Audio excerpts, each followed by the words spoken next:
ವಿದ್ಯಾರ್ಥಿಗಳೇ ನಮಸ್ಕಾರ. ನಾನು ಮಿಥುನ್. ಚಾನೆಲ್ ಸಬ್ಸ್ಕ್ರೈಬ್ ಮಾಡಿ. ಸಿ ಪ್ರೋಗ್ರಾಮ್ ಕೇಳಿದ್ದೀರಾ ಅಂತ ಅನ್ಕೋತಾ ಇದ್ದೀನಿ. ಕೆಲವೊಂದು ಸೆಷನ್ನ ಕೇಳಿ ಅರ್ಥ ಮಾಡ್ಕೊಂಡಿದ್ದೀರಾ ಅಂತ ಅನ್ಕೋತೀನಿ. ಏನಾದರೂ ಕ್ಲಾರಿಫಿಕೇಶನ್ ಇದ್ರೆ ಕಮೆಂಟ್ ಮಾಡಿ ಅಥವಾ ಮೇಲ್ ಮಾಡಿ. ಲಾಸ್ಟ್ ಫ್ಯೂ ಕ್ಲಾಸಸ್ನಲ್ಲಿ ಅಥವಾ ಲಾಸ್ಟ್ ಸೆಷನ್ಸ್ನಲ್ಲಿ we had discussed on algorithms and flow charts ಅಲ್ವಾ? ಸೊ ಅದನ್ನೇ ಕಂಟಿನ್ಯೂ ಮಾಡ್ತಾ ಹೋಗೋದಾದ್ರೆ, ಅಲ್ಗಾರಿದಮ್ಸ್ ಫ್ಲೋ ಚಾರ್ಟ್ ನಮ್ಗೆ ಅರ್ಥ ಆಗಿದೆ ಹೇಗೆ ಬರೀಬೇಕು ಅಂತ ಹೇಳಿ ಒಂದಷ್ಟು ಎಕ್ಸಾಂಪಲ್ಸ್ ನೋಡಿದ್ದೀವಿ. ಈಗ ಮುಂದುವರಿತಾ ಸಿ ಪ್ರೋಗ್ರಾಮ್ ಏನು, ಹೇಗಿದೆ, ಹೇಗೆ ಶುರು ಮಾಡೋದು ಅಂತ ನೋಡೋಣ. ಅಂಡ್ ಸಿ ಪ್ರೋಗ್ರಾಮ್ ಬಗ್ಗೆ ತಿಳ್ಕೊಳ್ಬೇಕು ಅಂದ್ರೆ ಇವತ್ತಿನ ಅಜೆಂಡಾ ಅಥವಾ ಈ ಸೆಷನ್ ಅಜೆಂಡಾ ಹೇಗಿದೆ: introduction to C program, writing and executing C program, character set, tokens ಮತ್ತೆ ಕನ್ಕ್ಲೂಷನ್. ಸೊ ನಮಗೆ ಸಿ ಪ್ರೋಗ್ರಾಮ್ ಏನು ಅಂತ ಅರ್ಥ ಆಗಬೇಕು. ನೀವು ನನ್ನ ಹಳೆ ಸೆಷನ್ಸ್ ನೋಡಿದ್ರೆ ಅಲ್ಲಿ ನಿಮ್ಗೆ ಗೊತ್ತಾಗುತ್ತೆ ಪ್ರೋಗ್ರಾಮಿಂಗ್ ಯಾಕೆ ಬೇಕು, ಪ್ರೋಗ್ರಾಮ್ ಅಂದ್ರೆ ಏನು, ಅದ್ರ ಬಗ್ಗೆ ವಿವರವಾಗಿ ಹೇಳಿದ್ದೀನಿ. ಅದನ್ನ ಮುಂದುವರಿತಾ ಹೋಗ್ಬೇಕಾದ್ರೆ ಫಸ್ಟ್ ನಾವು ಅರ್ಥ ಮಾಡ್ಕೋಬೇಕಾಗಿರೋದು ಸಿ ಪ್ರೋಗ್ರಾಮ್ ಅಂದ್ರೆ ಏನು. So C is a procedural programming language. So ಇದನ್ನ 1972 ನಲ್ಲಿ ಡೆನ್ನಿಸ್ ರಿಚಿ ಅನ್ನೋರು ಕಂಡು ಹಿಡಿದಿದ್ದು AT&T ಬೆಲ್ ಆಪರೇಟರ್ಸ್ ನಲ್ಲಿ, USA ನಲ್ಲಿ. So C is a procedural programming language which was developed by Dennis Ritchie in 1972. So he was a great scientist ಅಂತ ಹೇಳ್ಬೋದು, ಅಥವಾ ಮ್ಯಾಥಮೆಟಿಷಿಯನ್ ಅಂತ ಹೇಳ್ಬೋದು, ಅಥವಾ ಪ್ರೋಗ್ರಾಮರ್ ಅಂತಾನು ಹೇಳ್ಬೋದು, ಕಂಪ್ಯೂಟರ್ ಸೈಂಟಿಸ್ಟ್ ಅಂತ ಒಂದು ಅರ್ಥದಲ್ಲಿ ಹೇಳ್ಬೋದು. ಸೊ ಅವರು ಕಂಡುಹಿಡಿದ್ರು ಅದನ್ನ. ಯಾಕೆ ಬೇಕಾಯ್ತು ಲ್ಯಾಂಗ್ವೇಜ್ ಅಂತಂದ್ರೆ, ಅಥವಾ ಸಿ ಪ್ರೋಗ್ರಾಮಿಂಗ್ ಯಾಕೆ ಬೇಕಾಯ್ತು ಅಂತಂದ್ರೆ, ಅಲ್ಲಿವರೆಗೂ ಬೇರೆ ಬೇರೆ ಲ್ಯಾಂಗ್ವೇಜಸ್ ಇತ್ತು, ಫ್ರೋಟ್ರಾನ್, ಆಲ್ಗಾಲ್, ಕೋಬಾಲ್, ಪ್ಯಾಸ್ಕಲ್ ಎಲ್ಲಾನು.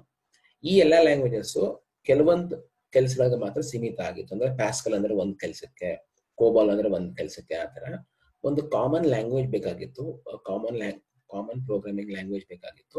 That is called as C, ಅಥವಾ ಸಿ ಅಂತ ಶುರು ಮಾಡಿದ್ರು ಅವರು. ಆಕ್ಚುಲಿ ಬಿ ಅನ್ನೋ ಒಂದು ಲ್ಯಾಂಗ್ವೇಜ್ ಶುರು ಮಾಡಿದ್ರು, ಅದರದ್ದು ಇಂಪ್ರೂವ್ಮೆಂಟ್ ಸಿ ಲ್ಯಾಂಗ್ವೇಜ್ ಅಂತ ಹೇಳ್ತಾರೆ. ಸೊ ಈಗ ಸಿ ಪ್ರೋಗ್ರಾಮ್ ಈವನ್ ಇನ್ 2020 ನಲ್ಲೂ ಸಹ ಸಿ ಪ್ರೋಗ್ರಾಮ್ ಅಷ್ಟೇ ಎಫಿಷಿಯಂಟ್ ಆಗಿದೆ. ಕೆಲವೊಂದಷ್ಟು ಆಕ್ಟಿವಿಟೀಸ್ಗೆ ಸಿ ಪ್ರೋಗ್ರಾಮೇ ಬೇಕು ಇವಾಗ್ಲೂ. ಇವಾಗ ನಮಗೆ ಜಾವಾ ಇದೆ ಅಥವಾ ಪೈಥಾನ್ ಇದೆ ಅಥವಾ ಬೇರೆ ಯಾವ್ದೋ ಲ್ಯಾಂಗ್ವೇಜ್ ಇದ್ರೂ ಕೆಲವೊಂದಷ್ಟು ಆಕ್ಟಿವಿಟೀಸ್ಗೆ, especially for system programming side ಹೋದಾಗ ಸಿ ಪ್ರೋಗ್ರಾಮ್ ಅಥವಾ ಸಿ ಲ್ಯಾಂಗ್ವೇಜ್ ಬೇಕೇ ಬೇಕಾಗುತ್ತೆ. 1988 ಏನಾಯ್ತು, ಈ ಲ್ಯಾಂಗ್ವೇಜ್ಗೆ ಒಂದು ಸ್ಟ್ಯಾಂಡರ್ಡ್ ಕೊಟ್ಟರು. The standard was called as ANSI standard ಅಂತ ಹೇಳಿದ್ರು ಅದನ್ನ. So American National Standard Institute ಅವರು ಅದಕ್ಕೊಂದು ಸ್ಟ್ಯಾಂಡರ್ಡ್ ಫಿಕ್ಸ್ ಮಾಡಿದ್ರು ಆ ಲ್ಯಾಂಗ್ವೇಜ್ಗೆ. ಸೊ ಕೆಲವೊಂದು ಕಡೆ ನೀವು ನೋಡಿರ್ತೀರ ANSI ಸಿ ಅಂತಾನು ಕರೆದಿರ್ತಾರೆ, ಅಥವಾ ಪ್ರೋಗ್ರಾಮಿಂಗ್ ಇನ್ ANSI ಸಿ ಲ್ಯಾಂಗ್ವೇಜ್ ಅಂತೆಲ್ಲ ಹೇಳಿರ್ತಾರೆ. ಸೊ ಹಾಗಾಗಿ ANSI ಅನ್ನೋದು ಅಲ್ಲಿ ಕೊಟ್ಟಿರೋ ಒಂದು ಮಾಪಕ ಅಥವಾ ಸ್ಟ್ಯಾಂಡರ್ಡ್ ಅಂತ ಹೇಳ್ಬೋದು. ಹೇಗೆ ಬರಿತೀವಿ ಪ್ರೋಗ್ರಾಮ್ ಅನ್ನೋದನ್ನ ನೋಡೋಣ. ಅದಕ್ಕಿಂತ ಮುಂಚೆ ನಾವು ಬರೆಯೋ ಎಲ್ಲಾ program, all the C programs are written in to text files. Normal ಒಂದು ನೋಟ್ ಪ್ಯಾಡ್ ಯೂಸ್ ಮಾಡ್ಕೊಂಡು ಅಥವಾ ಅದಕ್ಕೆ ಇರೋ ಎಡಿಟರ್ ನ ಯೂಸ್ ಮಾಡ್ಕೊಂಡು ಟೈಪ್ ಮಾಡ್ತೀವಿ ಪ್ರೋಗ್ರಾಮ್ ನ. ಟೈಪ್ ಮಾಡಿಬಿಟ್ಟು ಅದಕ್ಕೆ .c ಅನ್ನೋ ಎಕ್ಸ್ಟೆನ್ಷನ್ ಕೊಟ್ಟಿರ್ತೀವಿ. ಸೊ ಅಂದ್ರೆ ಆ ಫೈಲ್ ನಾವೇನ್ ಬರೀತೀವಿ ಅಥವಾ ನಾವು ಪ್ರೋಗ್ರಾಮ್ ಏನ್ ಬರೆದಿದ್ದೀವಿ ಆ ಪ್ರೋಗ್ರಾಮ್ಗೆ .c ಎಕ್ಸ್ಟೆನ್ಷನ್ ಕೊಟ್ರೆ ಅವಾಗ ಅದು ಸಿ ಪ್ರೋಗ್ರಾಮ್ ಅಂತ ಗೊತ್ತಾಗುತ್ತೆ ಸಿಸ್ಟಮ್ಗೂ. ಹಾಗಾಗಿ .c ಅಂತಾನೆ ಇರಬೇಕು. ಪ್ರತಿಯೊಂದು ಫೈಲ್ಗೂ ಹಾಗೆ ಎಕ್ಸ್ಟೆನ್ಷನ್ ಕೊಟ್ಟಿರ್ತೀವಿ. JPEG ಅಂತ ಇರುತ್ತೆ, ಅಥವಾ PDF ಇರುತ್ತೆ, ವರ್ಡ್ ಫೈಲ್ ಒಂಥರ ಡಾಕ್ ಅಂತ ಕೊಟ್ಟಿರ್ತೀವಿ. ಹೀಗೆ ಹಾಗೇನೆ ಸಿ ಪ್ರೋಗ್ರಾಮ್ ಇರೋದಕ್ಕೆ ನಾವು ಸಿ ಅಂತ ಕೊಟ್ಟಿರ್ತೀವಿ .c. ಸೊ ಅಥವಾ ಇಲ್ಲೇ ಹೇಳಬೇಕು ಅಂದ್ರೆ ನಾವು ಫೈಲ್ ನೇಮ್ ಹಲೋ ಅಂತ ಕೊಟ್ಟಿದ್ರೆ, ಅಥವಾ ಸಿಂಪಲ್ ಪ್ರೋಗ್ರಾಮ್ ಬರೆದಿದ್ದೀವಿ ಅಂತಂದ್ರೆ ಆ ಫೈಲ್ ನಾವು hello.c ಅಂತ ಕೊಟ್ಟಿದ್ದೀವಿ. ಲೈನೆಕ್ಸ್ ಅಲ್ಲಿ ಅಥವಾ ವಿಂಡೋಸ್ ಯೂಸ್ ಮಾಡ್ತಿದೀವಿ, ಅದ್ರ ಮೇಲೆ ಡಿಪೆಂಡ್ ಆಗುತ್ತೆ ನಾವು ಯಾವ ಸಾಫ್ಟ್ವೇರ್ ಯೂಸ್ ಮಾಡ್ತೀವಿ ಬರೆಯೋದಕ್ಕೆ ಅಂತ ಅಂದ್ಬಿಟ್ಟು. ಲೈನೆಕ್ಸ್ ಯೂಸ್ ಮಾಡ್ತಿದ್ರೆ ವಿಜುವಲ್ ಎಡಿಟರ್ ಯೂಸ್ ಮಾಡ್ಕೋತೀನಿ ಪ್ರೋಗ್ರಾಮ್ ಟೈಪ್ ಮಾಡೋದಕ್ಕೆ. ಅಥವಾ ವಿಂಡೋಸ್ ಯೂಸ್ ಮಾಡ್ತಿದ್ರೆ ನಾವು ನೋಟ್ ಪ್ಯಾಡ್ ಅಥವಾ ಅದಕ್ಕೆ ಸಂಬಂಧಪಟ್ಟ ಎಡಿಟರ್ ಯೂಸ್ ಮಾಡ್ಬೋದು. ಕೆಲವೊಬ್ರು ಟರ್ಬೋಸ್ ಯೂಸ್ ಮಾಡ್ತಾರೆ, ಅಥವಾ ಡೆವ್ C++ ಅಥವಾ ವಿಜುವಲ್ ಸ್ಟುಡಿಯೋ ಯೂಸ್ ಮಾಡ್ತಾರೋ ಅಕಾರ್ಡಿಂಗ್ಲಿ ಅದನ್ನ ಯೂಸ್ ಮಾಡಿರ್ತಾರೆ. ಅದು ನಮಗೆ ಡಿಪೆಂಡ್ಸ್. ಅದು ಇದನ್ನೇ ಹೀಗೆ ಮಾಡಬೇಕು ಅಂತಿಲ್ಲ, ನಿಮ್ಗೆ ಎಲ್ಲ ಅವಕಾಶಗಳಿವೆ, ಯಾವ್ದು ಬೇಕೋ ಅದನ್ನ ಯೂಸ್ ಮಾಡ್ಕೋಬಹುದು. Write the program in any suitable editor, ಅದನ್ನೇ ನಾನು ಹೇಳಿದ್ದು. ನಾವು ಯಾವ ಎಡಿಟರ್ ಬೇಕಾದ್ರೂ ಯೂಸ್ ಮಾಡ್ಕೋಬಹುದು, ನೋಟ್ ಪ್ಯಾಡ್ ಯೂಸ್ ಮಾಡಬೇಕು ಹಾಗೆ ಹೀಗೆ ಅಂತೇನಿಲ್ಲ. ಆದ್ರೆ ಒಂದ್ ನೆನ್ಪಿಟ್ಕೋಬೇಕಾಗಿರೋದು, give file name with respect to the operation performed in the program.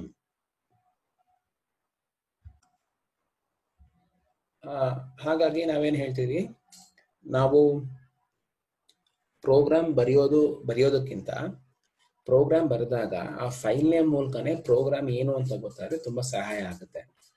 ಒಂದು ಎಕ್ಸಾಂಪಲ್ ತಗೋಬೇಕು ಅಂದ್ರೆ ನೋಡಿ, ನಾವು ಇವಾಗ ಅಡಿಷನ್ ಆಫ್ 2 ನಂಬರ್ಸ್ ಮಾಡ್ತಿರ್ತೀವಿ.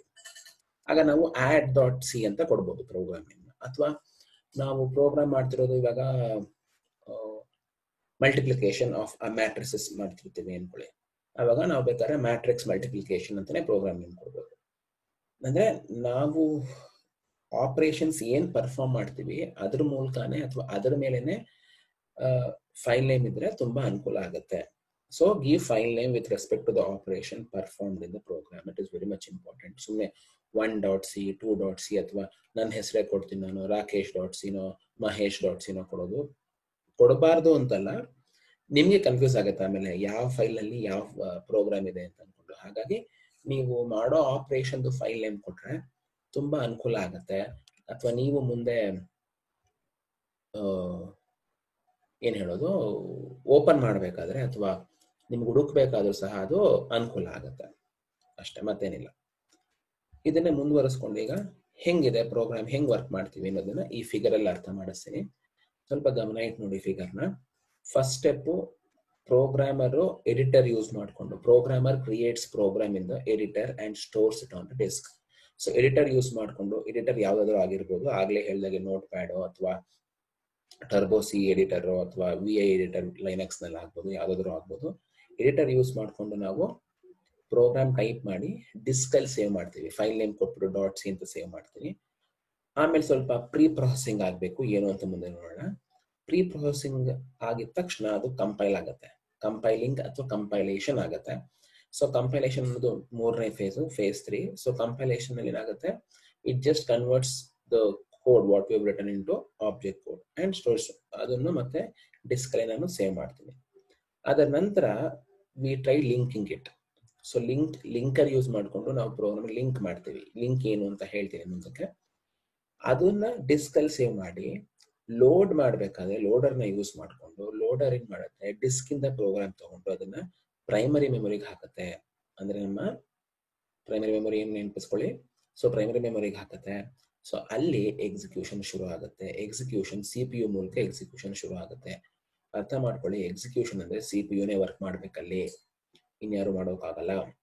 ಎಕ್ಸಿಕ್ಯೂಷನ್ ಅಂದ್ರೆ ಹಾಗೆ ಆಗ್ಬೇಕು. ಸೊ ನಾವು ಪ್ರೋಗ್ರಾಮ್ ಬರೆದು ಟೈಪ್ ಮಾಡ್ತೀವಿ, ಪ್ರೀ ಪ್ರೊಸೆಸ್ ಆಗಬೇಕು, ಕಂಪೈಲ್ ಆಗಬೇಕು, ಲಿಂಕ್ ಆಗಿ ಲೋಡ್ ಆದ್ಮೇಲೆ ಎಕ್ಸಿಕ್ಯೂಷನ್ ಶುರು ಆಗುತ್ತೆ. ಈ ಕಂಪೈಲೇಷನ್ ಪ್ರೊಸೆಸ್ ನಲ್ಲಿ ಏನಾದ್ರೂ ಎರರ್ಸ್ ಇದ್ರೆ ಆ ಎರರ್ನ ಮತ್ತೆ ಐಡೆಂಟಿಫೈ ಮಾಡಿರುತ್ತೆ. ಕಂಪೈಲರ್ ನಿಮ್ಗೆ ಹೇಳುತ್ತೆ ಎರರ್ ಇದೆ ಅಂತ ಅಂದ್ಬಿಟ್ಟು ಆ ಎರರ್ನ ಸರಿ ಮಾಡಿದ್ಮೇಲೆ ನಿಮ್ಗೆ ಮುಂದಕ್ಕೆ ಹೋಗ್ಬಿಡುತ್ತೆ. ಇಲ್ಲ ಅಂದ್ರೆ ಅದು ಹಾಗೆ ಇರುತ್ತೆ, ಎರರ್ ಸಾಲ್ವ್ ಮಾಡ್ಲೇಬೇಕಾಗತ್ತೆ. ಅದು ಏನೇನೋ ಅದೆಲ್ಲ ಮುಂದಿನ ಕ್ಲಾಸ್ಗಳಲ್ಲಿ ನೋಡೋಣ. ಈಗ 1 by 1 ನೋಡ್ತಾ ಹೋಗೋಣ ಏನಾಗ್ತಿದೆ ಅಂತ ಅನ್ಕೊಂಡು. ಆ ಡಯಾಗ್ರಾಮ್ ಅಲ್ಲೇ ಹೇಳಿದಾಗೆ ವಿ ಹ್ಯಾವ್ 6 steps ರಫ್ಲಿ speaking: edit, preprocess, compile, link, load and execute. ಈ ಎಡಿಟ್, ಪ್ರೀ ಪ್ರಾಸೆಸ್, ಕಂಪೈಲ್ ಒಂಥರ ರಿಪೀಟ್ ಆಗ್ತಿರುತ್ತೆ. ಎಲ್ಲಿವರೆಗೂ ಅಂದ್ರೆ ಎಲ್ಲಿವರೆಗೂ ಕಂಪೈಲ್ ಟೈಮ್ ಎರರ್ಸ್ ಇರೋದಿಲ್ಲ ಅಲ್ಲಿವರೆಗೂ. ಸೊ ಈಗ ಒಂದೊಂದೇ ನೋಡ್ತಾ ಹೋಗೋಣ ಒಂದು ಸ್ಟೆಪ್ ಹೆಂಗಿರುತ್ತೆ ಅಂತ ಅನ್ಕೊಂಡು. ಮೊದಲನೇ ಸ್ಟೆಪ್ ಏನು, phase 1 consists of editing a file with the editor program. So ಯಾವುದೇ ಎಡಿಟರ್ ಯೂಸ್ ಮಾಡ್ಕೊಂಡು ನಾನು ಪ್ರೋಗ್ರಾಮ್ ನ ಟೈಪ್ ಮಾಡಿ ಸೇವ್ ಮಾಡ್ತೀನಿ. ಸೊ ಯಾವ್ದಿರ್ಬೋದು ಅದು ಬೋರ್ಲ್ಯಾಂಡ್ C++ ಇರ್ಬೋದು, ಅಥವಾ ಮೈಕ್ರೋಸಾಫ್ಟ್ ವಿಷುವಲ್ C++ ಎಡಿಟರ್ಸ್ ತಗೋಬಹುದು, ಅಥವಾ ಬೇರೆ ಯಾವ್ದಾದ್ರು editor note pad plus use ಮಾಡ್ಬೋದು. ಸೊ ಹಾಗಾಗಿ ಯಾವುದೇ ಎಡಿಟರ್ ನಾನು ಯೂಸ್ ಮಾಡ್ತಿದ್ದೀನೋ ಆ ಎಡಿಟರ್ ನಲ್ಲಿ ನಾನು ಟೈಪ್ ಮಾಡ್ತೀನಿ, ಪ್ರೋಗ್ರಾಮ್ ನ ಸೇವ್ ಮಾಡ್ತೀನಿ. ಏನ್ ಕರೆಕ್ಷನ್ಸ್ ಬೇಕು ಎಲ್ಲ ಮಾಡ್ಕೊಂಡು ಅದನ್ನ ಸೇವ್ ಮಾಡ್ತೀನಿ. ಸೇವ್ ಮಾಡಿದ ತಕ್ಷಣ ಅದು ಬೈ ಡಿಫಾಲ್ಟ್ ಹಾರ್ಡ್ ಡ್ರೈವ್ ಹೋಗಿ ಸೇವ್ ಆಗುತ್ತೆ, ಹಾರ್ಡ್ ಡಿಸ್ಕ್ ಡ್ರೈವ್ ಹೋಗಿ ಸೇವ್ ಆಗುತ್ತೆ. ನೀವು ಸೇವ್ ಮಾಡ್ಬೇಕಾದ್ರೆ ಕೊಡ್ಬೋದು, ಎಲ್ಲಿ ಸೇವ್ ಮಾಡಬೇಕು, D ಡ್ರೈವ್ ಅಲ್ಲಿ ಸೇವ್ ಮಾಡ್ಬೇಕಾ, EF ಎಲ್ಲಿ ಬೇಕಾದ್ರೂ ಮಾಡ್ಬೋದು. ಬೆಟರ್ ನೀವೊಂದು ಫೋಲ್ಡರ್ ಕ್ರಿಯೇಟ್ ಮಾಡಿ, ಯಾವುದೇ ಒಂದು ಡ್ರೈವ್ ನಲ್ಲಿ CDE ಯಾವುದೇ ಒಂದು ಡ್ರೈವ್ ನಲ್ಲಿ ಒಂದು ಫೋಲ್ಡರ್ ಕ್ರಿಯೇಟ್ ಮಾಡಿಬಿಟ್ಟು ಆ ಫೋಲ್ಡರ್ ನಲ್ಲಿ ನೀವು ಕಂಟಿನ್ಯೂಸ್ ಆಗಿ ಸೇವ್ ಮಾಡಿದ್ರೆ ಒಳ್ಳೇದು. ನಾ ಆಗ್ಲೇ ಹೇಳಿದಾಗ ಫೈಲ್ ನೇಮ್ ಕೊಡಬೇಕಾದ್ರೆ ನೆನ್ಪಿಟ್ಕೊಳ್ಳಿ, ನೀವು ಯಾವ ಪ್ರೋಗ್ರಾಮ್ ಬರೀತಿದ್ದೀರಾ ಆ ಪ್ರೋಗ್ರಾಮ್ ಅನುಕೂಲವಾಗಿ ಫೈಲ್ ನೇಮ್ ಕೊಡಿ. ಹಾಗೆ ಹೇಳಿದ್ದೀನಿ ನಾನು ಅದನ್ನ ಡಾಟ್ ಸಿ ಎಕ್ಸ್ಟೆನ್ಷನ್ ಕೊಡಬೇಕು ಅಂತ ಅನ್ಕೊಂಡು. ಸೊ ಸಿ ಪ್ರೋಗ್ರಾಮ್ಗೆ ಡಾಟ್ ಸಿ ಕೊಟ್ಟಿರ್ತೀವಿ, ಸಿ ಪ್ಲಸ್ ಪ್ಲಸ್ ಪ್ರೋಗ್ರಾಮ್ ಆಗಿದೆ ಡಾಟ್ ಸಿ ಪಿ ಪಿ ಅಂತ ಕೊಟ್ಟಿರ್ತೀವಿ. That depends. ಸೊ ನಮ್ಗೆ ಸದ್ಯಕ್ಕೆ ಈಗ ಸಿ ಪ್ರೋಗ್ರಾಮ್ ಮಾತ್ರ ಬೇಕಾಗುತ್ತೆ. ಅದ್ರ ಮುಂದುವರೆದಂತೆ ಸೆಕೆಂಡ್ ಸ್ಟೆಪ್ ಏನು ಅಥವಾ 2 ಮತ್ತು 3ನೇ ಫೇಸ್ ಏನಿದೆ ಅದು ಪ್ರೀ ಪ್ರೊಸೆಸಿಂಗ್ ಮತ್ತು ಕಂಪೈಲಿಂಗ್. ಸೊ ಸೆಕೆಂಡ್ ಸ್ಟೆಪ್ ಏನಾಗುತ್ತೆ, ನಾವಿದನ್ನ ಕಂಪೈಲೇಷನ್ ಕೊಡ್ತೀವಿ. ಪ್ರೋಗ್ರಾಮ್ನ ನಾವು ಕಂಪೈಲ್ ಮಾಡಿಸ್ಬೇಕು. ಕಂಪೈಲ್ ಆಗ್ಬೇಕಾದ್ರೆ ಆ ಪ್ರೀ ಪ್ರೊಸೆಸಿಂಗ್ ಸಹ ವರ್ಕ್ ಆಗತ್ತೆ. ಏನು ಕಂಪೈಲೇಷನ್ ಅಂತಂದ್ರೆ, compiler translated the C program into machine language code or object code. ನಾನು ಪ್ರೀವಿಯಸ್ ಸೆಷನ್ಸ್ ಅಲ್ಲಿ ಹೇಳಿದ್ದೀನಿ, ಕಂಪೈಲರ್ ಬೇಕೇ ಬೇಕು. ಯಾಕಂದ್ರೆ ನಾನು ಬರೆಯೋ ಹೈ ಲೆವೆಲ್ ಲ್ಯಾಂಗ್ವೇಜ್ ಪ್ರೋಗ್ರಾಮ್ ನನಗೆ ಅರ್ಥ ಆಗಿದೆ. ಸಿಸ್ಟಮ್ಗೆ ಅರ್ಥ ಮಾಡಿಸ್ಬೇಕು ಅಂತಂದ್ರೆ ಅದನ್ನ ನಾನು ಸಿಸ್ಟಮ್ಗೆ ಅರ್ಥ ಆಗೋ ಭಾಷೆ ಕನ್ವರ್ಟ್ ಮಾಡಬೇಕು. ಸೊ ಹಾಗಾಗಿ ಆ ಕನ್ವರ್ಷನ್ ಕೆಲಸನ ಕಂಪೈಲರ್ ಮಾಡುತ್ತೆ. ಅದನ್ನ ಕಂಪೈಲಿಂಗ್ ಅಂತ ಕರಿತೀವಿ. ಜೊತೆಗೆ ಕಂಪೈಲೇಷನ್ ಆಗ್ಬೇಕಾದ್ರೆ there is something called as preprocessing. ಏನದು ಪ್ರೀ ಪ್ರೊಸೆಸಿಂಗ್ ಅಂತಂದ್ರೆ, ನಾವು ಬರೆದಿರುವ ಪ್ರೋಗ್ರಾಮ್ ನಲ್ಲಿ ಅಥವಾ ನಮ್ಮ ಪ್ರೋಗ್ರಾಮ್ಗೆ ಅನುಕೂಲವಾಗುವಂತೆ ಒಂದಷ್ಟು ಫೈಲ್ಸ್ ಬೇಕಾಗತ್ತೆ ನಮ್ಗೆ ವರ್ಕ್ ಮಾಡ್ಲಿಕ್ಕೆ. ಅದನ್ನ ಮುಂದೆ ಗೊತ್ತಾಗತ್ತೆ, ಒಂದಷ್ಟು ಪ್ರೋಗ್ರಾಮ್ಸ್ ಬರೆದಾಗ ಅದನ್ನ ಹೇಳ್ತೀನಿ.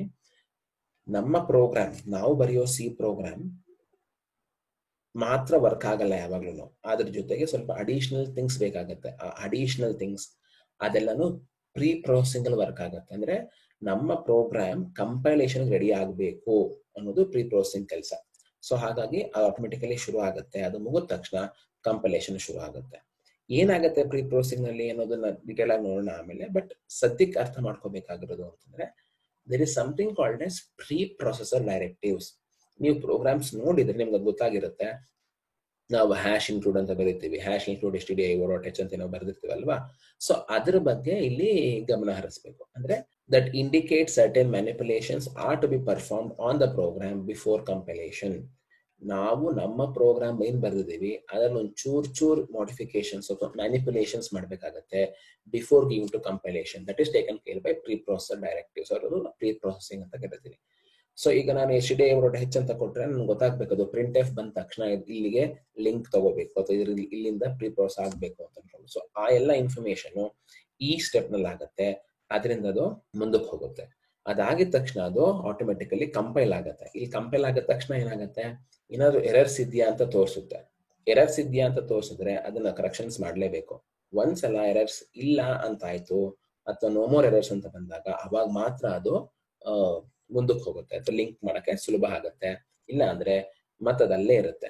ನೀವು ಟರ್ಬೋ ಸಿ ಯೂಸ್ ಮಾಡಿದ್ರೆ ಅಥವಾ ನೀವು VI ಯೂಸ್ ಮಾಡಿದ್ರೆ ಕಮಾಂಡ್ಸ್ ಬೇರೆ ಬೇರೆ ಆಗುತ್ತೆ. ಸುಮ್ಮನೆ F9 ಕೊಟ್ಟರು ಕಂಪೈಲ್ ಆಗುತ್ತೆ, ಅಥವಾ Alt C ಅಂತ ಕೊಡ್ತೀರಾ ಕಂಪೈಲ್ ಆಗುತ್ತೆ, ಅಥವಾ CC ಫೈಲ್ ನೇಮ್ ಕೊಡ್ತೀರಾ ಅದು ಕಂಪೈಲ್ ಆಗುತ್ತೆ. ಸೊ ಅದೆಲ್ಲ ಡಿಪೆಂಡಿಂಗ್ ಆನ್ ದ ಎಡಿಟರ್ ಏನ್ ಯೂಸ್ ಮಾಡ್ತಿದೀವಿ ಅದ್ರ ಮೇಲೆ. ಒಂದ್ಸಲ ಕಂಪೈಲ್ ಆದ್ಮೇಲೆ ನಾನು ಲಿಂಕ್ ಮಾಡಬೇಕು. ಹೇಗೆ ಲಿಂಕ್ ಮಾಡ್ತೀನಿ? ಕೆಲವೊಂದು ಎಡಿಟರ್ ನಲ್ಲಿ ಆಟೋಮೆಟಿಕಲಿ ಲಿಂಕಿಂಗ್ ಆಗತ್ತೆ ಎಕ್ಸಿಕ್ಯೂಷನ್ ಅಂತ ಕೊಟ್ಟ ತಕ್ಷಣ, ಕೆಲವೊಂದ್ರಲ್ಲಿ ಆಗಲ್ಲ. ಅದು ಡಿಪೆಂಡ್ ಮಾಡ್ತಾನೆ. ಬಟ್ ಏನ್ ಲಿಂಕಿಂಗ್ ಅಂದ್ರೆ ಏನು ಅಂತಂದ್ರೆ ನೋಡಿ, ಅರ್ಥ ಮಾಡ್ಕೊಳ್ಳಿ. ಈಗ ನನ್ನ ಪ್ರೋಗ್ರಾಮ್, ನಾನು ಅವಾಗ್ಲೇ ಹೇಳಿದೆ, ನಾನು ಪ್ರೋಗ್ರಾಮ್ ಬರೋದ ತಕ್ಷಣ ನನ್ನ ಪ್ರೋಗ್ರಾಮ್ ಕರೆಕ್ಟ್ ಆಗಿ ವರ್ಕ್ ಆಗತ್ತೆ ಅಂತಲ್ಲ ಅರ್ಥ. ನನ್ನ ಪ್ರೋಗ್ರಾಮು ಬೇರೆ ಬೇರೆ ಇನ್ಬಿಲ್ಟ್ ಆಗಿರೋ ಮಾಡ್ಯೂಲ್ಸ್ ಅಥವಾ ಇನ್ಬಿಲ್ಟ್ ಆಗಿರೋ ಫಂಕ್ಷನ್ಸ್ ಮೇಲೆ ಡಿಪೆಂಡ್ ಆಗಿರುತ್ತೆ. ಇನ್ನು ಸುಮ್ಮನೆ ನಾನು ಪ್ರಿಂಟ್ ಎಫ್ ಅಂತ ಕೊಟ್ಟ ತಕ್ಷಣ ಪ್ರಿಂಟ್ ಎಫ್ ಹೋಗಿ ಕಮಾಂಡ್ ಜೊತೆ ವರ್ಕ್ ಮಾಡಲ್ಲ. ಅದಕ್ಕೆ ಅದರದ್ದೇ ಆದ ಒಂದಷ್ಟು ಸ್ಟೆಪ್ಸ್ ಇರುತ್ತೆ ವರ್ಕ್ ಮಾಡ್ಲಿಕ್ಕೆ. ಸೊ ಆ ಲಿಂಕ್ ಎಲ್ಲ ವರ್ಕ್ ಆಗ್ಬೇಕು ನನಗೆ. ಸಪೋಸ್ ನಾನು ಇವಾಗ ಒಂದು ಏನೋ ಸ್ಕ್ವೇರ್ ರೂಟ್ ಕಂಡುಹಿಡಿಬೇಕು ಅಂತ ಅನ್ಕೊಳ್ಳಿ, ಅಥವಾ ನಾನು ಇವಾಗ ಸೈನ್ ವ್ಯಾಲ್ಯೂನೋ ಅಥವಾ ಟ್ಯಾನ್ ವ್ಯಾಲ್ಯೂನ ಕಂಡುಹಿಡಿಬೇಕು ಅಂತ ಅನ್ಕೊಂಡ್ರೆ, ನಾನು ಬರೆಯೋ ಕೋಡ್ಗಿಂತ ಇನ್ಬಿಲ್ಟ್ ಕೋಡ್ ರೆಡಿ ಇದ್ರೆ ಆ ಕೋಡು ಲಿಂಕ್ ಆಗ್ಬೇಕು. ಆ ಕೋಡ್ ನನಗೆ ಜೋಡಿಸ್ಕೋಬೇಕು ನನ್ನ ಪ್ರೋಗ್ರಾಮ್ನಲ್ಲಿ. ಯಾಕಂದ್ರೆ ಎಲ್ಲವನ್ನೂ ನಾನೇ ಬರೆಯಕ್ ಆಗೋದಿಲ್ಲ. ಸೊ ಹಾಗಾಗಿ ಆ ರೀತಿ ಲಿಂಕ್ ಕೆಲಸಗಳನ್ನ ಮಾಡಬೇಕು. So C programs contain references to functions and data defined elsewhere. ಅದನ್ನು ಹೇಳಿದ್ ನಾನು, ಬೇರೆ ಬೇರೆ ಕಡೆ ಜಾಗದಲ್ಲಿರುವಂತಹ ಇನ್ಫಾರ್ಮೇಶನ್ ಅಥವಾ ಲೈಬ್ರರೀಸ್ ನಾನು ಯೂಸ್ ಮಾಡ್ಬೇಕಾಗತ್ತೆ. ಆ ಯೂಸ್ ಮಾಡಿ ಅದನ್ನ ಲಿಂಕ್ ಮಾಡ್ಕೊಂಡು ಮುಂದಕ್ಕೆ ಹೋಗ್ಬೇಕಾಗತ್ತೆ.